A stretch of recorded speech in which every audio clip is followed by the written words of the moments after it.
a gente vai entrar sobre considerações acerca dos governos Lula e Bolsonaro, né? E vocês viram que o pessoal do Centrão, eles ficam só olhando mesmo, porque enquanto não sai do jeito que eles querem, né? Eles não precisam se manifestar. Ou seja, ele falou que queria que a discórdia não tava rolando nada, ele ficou ó, quietinho, né? O pau tava quebrando, eu vou te falar que isso é uma coisa. O Brasil seria muito melhor se a gente tivesse na mão do Renan Calheiros, um cara que pensa à frente do seu tempo, O né? Arthur Lira, né? O Arthur Lira, que ó, pra você ver, vem fazendo um trabalho maravilhoso. Pelo bem do Brasil. Né? Alagoas, gente. Alagoas. Vai na Alagoas. Vocês vão entender o que é o céu. Não tá sobrando dinheiro pra sair nem ali pra Iberité. Vem até o dedo do meio ali, ó. Muito bem. Governos Lula e Bolsonaro. Passam aqui, nós vamos ter mais 10 minutos sobre esse assunto. Então vamos fazer uma dinâmica igual a gente está fazendo. Uma abordagem, depois uma réplica, uma tréplica e consideração final. Vamos começar pela Luana dessa vez. Luana, sobre o governo Lula e governo Bolsonaro, fazendo um paralelo, comparações e opiniões. Eu acho que a gente consegue comparar aquilo que tem como, no mínimo, coisas, né, parecidas. Assim. Eu acho que não tem comparação. Historicamente, o governo Lula ele fez vários avanços e transformações dentro do nosso país, da questão de dignidade, moradia, educação, alimento, tirou o país, inclusive, da faixa da linha de miséria, diminuiu as pessoas, né, o índice de pessoas que passam fome. E aí, quando entra o governo Bolsonaro, a gente volta para a linha da miséria, a gente volta a ter vários jovens desempregados, a gente volta a ter várias pessoas em condições, em situação de rua, né? Então, assim, a gente compara aquilo que tem como ser comparado. Tem coisa que a gente faz comentários separados. Eu acho que é isso, assim, não quero entrar muito em dar palco pro Bolsonaro, não, porque não é do meu feitio. O governo Lula e o Bolsonaro tiveram muitas semelhanças, mas também muitas diferenças, né? Eu falei anteriormente, tudo de ruim que tinha com o Bolsonaro tinha com o PT 20 vezes pior. No governo Bolsonaro, a gente tinha um ministro que tinha uma suspeita, uma investigação em cima dele acerca de um crime. No governo PT, no governo Lula 3... Qual ministro? Era o do turismo, Marcelo Álvaro Antônio. No Lula 3, ele tem 37 ministros, 12 tem alguma questão com a justiça. 12, um terço tem uma questão com a justiça. Você falou também sobre os avanços em moradia no governo Lula. O auge do déficit habitacional foi em 2010, inclusive depois do PAC. Para mostrar o fracasso das políticas públicas petistas. Gente, política pública a gente não mede pela boa intenção, a gente não mede pela propaganda, a gente mede pelo resultado. Foi feito Minha Casa Minha Vida, que adoram falar e dizem que está retornando de uma maneira fake aqui agora, né? Falam muito sobre esse programa, mas o programa aumentou o déficit habitacional do Brasil. O governo Bolsonaro teve vários problemas, é um governo que imitou o PT ao criar o gabinete do ódio, né? Usar a máquina estatal para perseguir alguns adversários. O Pokémon evoluiu. O Pokémon evoluiu, na época do PT chamavam de MAVPT, não sei se o pessoal aqui lembra disso, era o Movimento de Ativismo Virtual do PT. Era a mesma coisa, você usa o gabinete, a máquina pública para atacar adversários. Mas nada de bom que tinha com o Bolsonaro teve nos governos petistas, né? A gente não teve lei de liberdade econômica, BR do mar, MP do ambiente de negócios, MP do câmbio. A gente conseguiu incluir as micro e pequenas empresas nas cadeias produtivas internacionais do governo Bolsonaro por causa de uma MP. Então foi uma coisa muito boa. Apesar dos problemas, teve esses avanços. E realmente, assim, tem diferenças grandes. Só claro, um adendo.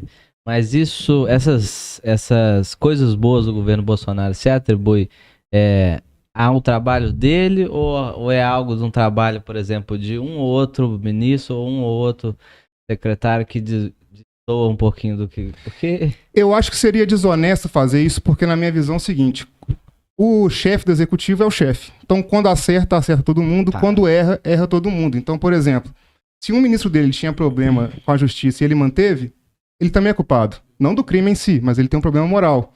Se alguém acerta, ele também acerta junto. E isso vale pro PT, vale pro PSOL, pro Novo, pra todo mundo, na minha opinião. Você citou aí um ministro, mas teve mais coisa também. Teve aquele cara lá da educação, né? Lembro.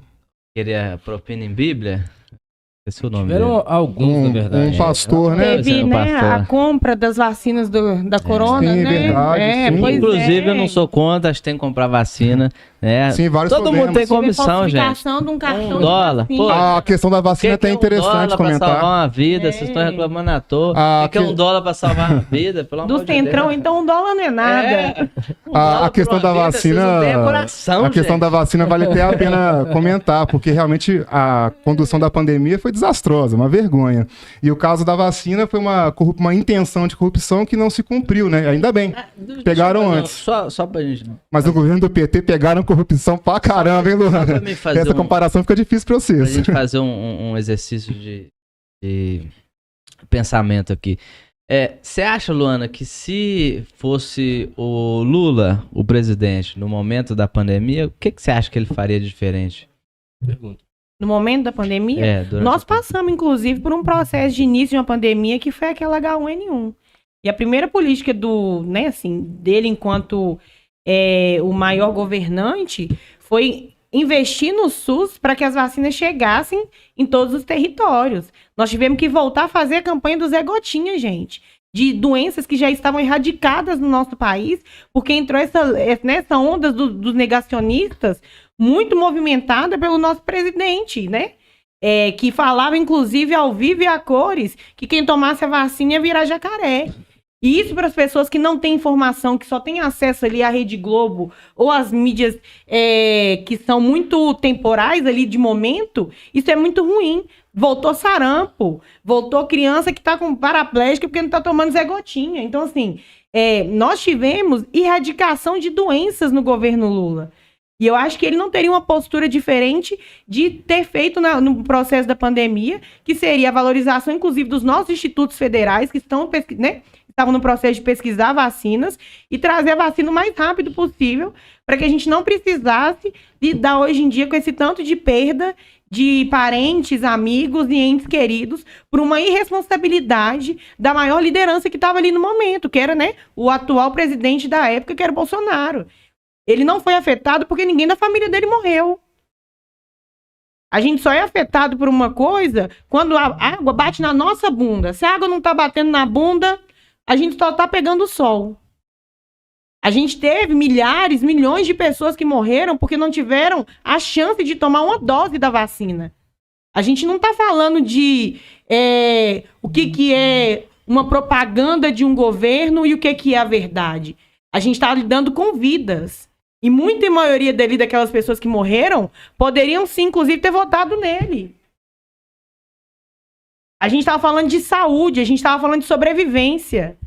E o fato da vacina não ter chegado antes no nosso país por irresponsabilidade, no global, não matou só as pessoas, né? Não foi só isso que aconteceu. Nós tivemos, inclusive, aqui em BH, a gente passa pelo centro da cidade, a gente vê o tanto de loja fechada.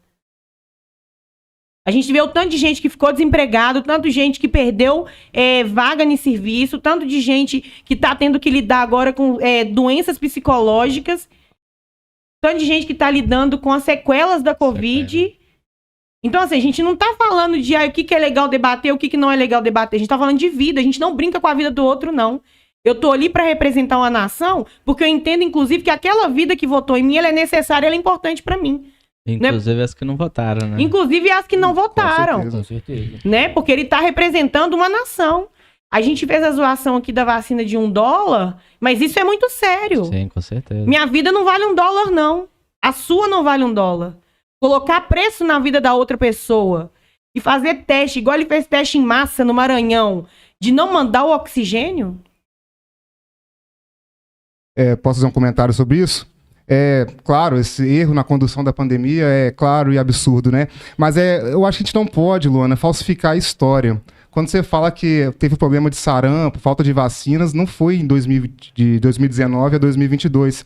Esses problemas começaram em 2015, com a maior crise econômica causada pela Dilma. O sarampo começou a faltar vacina em 2015 e 2016. O problema vem desde lá. Quando você olha os gráficos do nível de vacinação, a queda começa ali atrás, não começa com o Bolsonaro porque ele decidiu ser contra a vacina. A gente não pode falsificar a história. Todo petista tenta esquecer que o governo Dilma existiu, o que é um absurdo. E agora sim, falar de pandemia em Belo Horizonte, eu acho muito... Você tem que ter muito cuidado. Porque o seu candidato a governador, o senhor Alexandre Calil, apoiado pelo PT, pelo Lula, brincou com a vida das pessoas o tempo todo em Belo Horizonte. Ele fechou a cidade antes da pandemia chegar. Parece muito bom, é uma proteção. Mas abriu a cidade depois, em junho, quando a pandemia estava no auge, baseado em pesquisa de opinião pública. Ele gastou dinheiro fazendo propaganda na época, ele gastou dinheiro abrindo valas para as pessoas mortas e não investiu nos hospitais, não investiu em leitos. Em Belo Horizonte, você falar sobre esse assunto é muito perigoso, tem que ter muito cuidado e muito respeito. O Calil fez um contrato de concessão com uma loja de calcinhas para fornecer materiais para o combate à pandemia. Um contrato estranhíssimo. Máscara. Então, Então, a produção de máscara, né? Ah, não. Ainda que seja, a produção de máscaras tinha outras coisas do contrato, incluía os materiais para as farmácias e para os hospitais, desculpa, e teve esse contrato que foi inclusive suspenso depois porque estava obviamente irregular. Ele abriu a cidade, fechou a cidade de acordo com a opinião pública, inclusive na época da eleição em si, abriu a cidade, né, porque não queria ser impopular na hora de tentar a reeleição para o segundo mandato dele na prefeitura. Então, assim, o candidato que vocês apoiaram foi altamente desrespeitoso com a população de Belo Horizonte. Escolas fechadas por maior tempo no Brasil, em termos de municípios. O maior tempo que a cidade também ficou fechada para o comércio, então quebrou um monte de gente, sem ter critério técnico, critério científico, muito diferente do governo de estado. O governo de Minas, né, Minas Gerais, foi o estado que melhor combateu a pandemia. Tem o menor número de mortes proporcional. Isso por quê? Foi usado um critério técnico. Aonde a pandemia estava mais fraca, você tinha mais liberdade. Aonde ela estava com mais força, matando mais gente, ela se fechava mais. Todos os equipamentos foram levados para todas as regiões do estado e o resultado foi esse. É coisa séria, gente. Você falou de $1, que $1 da vacina brinca com vidas. O consórcio do Nordeste, que foi comentado anteriormente, está envolvido no caso de corrupção exatamente do desvio do dinheiro para comprar maquinário, respiradores para a pandemia. Então, desculpa, você tentar falar que é só o governante que você não gosta que tem culpa no cartório, não cola, não tem como falsificar a realidade. A verdade é essa, gente. eu não tô aqui pra defender o Calil. Eu não sei se você sabe, em 2020 eu fui candidata, inclusive, a vice-prefeita de BH na chapa do Nilmário, porque, né, havia divergência... 2020. Olha que legal. Havia divergências políticas, Nilmário Miranda. Havia divergências políticas. Agora, você querer achar justificativas, né, pra o que aconteceu na pandemia, se... contrato com calcinha, contrato com não sei o que, eu acho que a gente, né, a realidade ela tem que ser vista da forma como ela é. Inclusive, se a gente tivesse ficado aqueles 15 dias livres em Belo Horizonte, talvez a situação de BH seria outra. E provavelmente você não deve ser usuário do SUS. Então você não tem problema nenhum com o seu plano de saúde de chegar lá e conseguir um leito. Você nunca precisou estudar em escola pública. Então, você não sabe como é que é a condição de uma MEI, você não sabe como que é a condição de uma escola municipal e nem de como é a condição de uma escola estadual e se tem, inclusive, funcionários o suficiente para a demanda dos alunos que chegariam, em sua maioria, doentes dentro das escolas. Então, assim, você não vive na realidade de precisar ser assistido por políticas públicas. Então, acho que quem não pode falar sobre nada aqui, levando em consideração ao tempo que a escola ficou fechada, ao tempo disso, ao tempo de aquilo, foi você. Né? Foi você não, é você. Porque a gente sabe, inclusive, o tanto que as nossas crianças passaram fome dentro das suas casas no momento da pandemia. Porque quem vai para a escola pública quer, inclusive, pela garantia de ter o almoço e não passar tanta fome durante o dia em casa. E não é a sua realidade. Como eu falei, você também já citou aqui, você faz parte das minorias dos negros que são privilegiados. Na verdade, não comentei nada sobre isso especificamente, você tirou um monte de acepções da sua cabeça. Eu sei que você foi vice do Nilmário em 2020, inclusive eu acho até muito feio o que o Partido dos Trabalhadores fez, né? Deu preferência para um homem branco, rico, cis, heterossexual, citado na Lava Jato, portanto potencialmente corrupto, em vez de dar destaque para você ali. E realmente, infelizmente, que isso aconteceu. Agora, o que eu citei sobre o Calil não é sobre vocês concorrerem na prefeitura, é sobre o governo de estado. O seu partido apoiou ele, apoiou em massa. A propaganda era Lula e Calil. Vocês apoiaram um cara que brincou com a vida de pessoas em Belo Horizonte. Desculpa, essa é a verdade, doa quem doer. Eu acho que na política, gente, a gente não tem problema, não deveria ter problema em admitir que alguém que a gente gosta ou votou cometeu um erro. Vocês cometeram um erro apoiando o Calil. Ou então acharam interessante, a gente acha que mesmo ele tendo brincado com as vidas, a gente poderia apoiar ele porque era o melhor nome. Tudo bem também, são interpretações, mas falsificar a história aí é impossível. Eu posso fazer um... Manda brasa, Fala, última Beto. consideração. No pra gente passar pra comentário próxima. dos dois, sobre a questão da pandemia. Eu acredito que o Bolsonaro errou muito. Assim, ele abriu Não, mão... errou não, ele não acertou. Quase isso. Ele abriu mão de comprar vacina, depois ficou naquela brigazinha com Dória sobre vacina, aí fez aquele discurso contra a vacina e depois não dava mais pra voltar atrás, aí começou aquela questão que o povo era muito fanático com ele. Então pegava aquilo, levava pro coração e a vacina virou inimiga do governo. Chegou o momento que muitos dos que morreram justamente eram eleitores dele, porque se negavam a tomar a vacina. Muitas das mortes vieram depois que já tinha vacina. Então, assim, porque o pessoal não queria tomar. E só que nós temos um paralelo também. E nós temos uma pandemia que a gente vive há muitos anos, que a gente não pode comparar com a Covid, mas que também assola o povo, que é a dengue. A dengue também mata muita Eu ia gente. comentar. E o governo atual também se negou a comprar a vacina da dengue. Ela já disponível, aberta na mesa, optou por aguardar que seja feito um produto nacional, mas que não tem prazo para ficar pronto. Então, assim, acho que ao longo da história, muita gente errou. E muita gente continua errando. Então a gente precisa acertar esse barco aí pra gente poder levar. E eu quero a minha parte. Precisamos acertar. Então, a melhor forma de você acertar nessa sexta-feira à noite, se você está assistindo, você já está acertando, porque o podcast que já domina as sextas-feiras precisa também do seu like. O incentivo que você dá para esse humilde programa é dar o like, segue o nosso canal. Se ainda não seguiu, por favor, para esse momento que eu vou balangar aqui mais uns 15 segundos, dá lá o like, ativa o sininho, segue a gente. Aproveita que, ó, mentira. vamos abrir uma cerveja. Mentira! Não é possível. Não é possível. Não é possível. Não é possível? Ai, ai, ai. Meu Deus do A céu, cerveja velho. vai até esperar, porque Ai, o meu Deus do momento céu. mais esperado, né? Tá chegando ele, Samuel Lanches. Que Ai, ai, isso? ai. Ô, Samuel, Meu Lanches, Deus é do chique céu. demais, velho. Aqui o trem tava... Vem até com o bombom, faz às vezes aí, ó. Não, vamos, você Agora sabe. sim. Faz a apresentação. Olha isso aqui. tudo Samuel mais. Lanches, olha só, vem pra cá, olha só vocês. Samuel Lanches com bombonzinho e tudo, que bacana. Vem pra cá, pessoal, se você ainda não conhece o Samuel Lanches, o Silvio vai te apresentar. É Samuel Lanches, o melhor lanche do Brasil. Ai, ai, ai, você, Areal, você Não, obrigado. está Não, ansioso obrigado. para experimentar o Samuel Lanches? Com certeza, eu estou muito ansioso, porque Samuel Lanches Oh, Deus do já céu, domina olha as isso. sextas-feiras. Você que está em casa, Olha isso. corre pro iFoods, Quando eu falo, sapeca o Samuel Lanches. Quando eu falo que tem algo de divino no sabor do Samuel Lanches, ninguém acredita. Olha o bairro. O mesmo bairro de onde Jesus nasceu. Nazaré. Rua Monte Caetano 22, Meu Nazaré. Deus do céu. Tá Telefone. explicado? Obrigado. Telefone 31 98 550 0553. Repetindo, 31 98 550 0553. Meu Você Deus. que tá aí no YouTube, é só voltar pra hora que eu falei.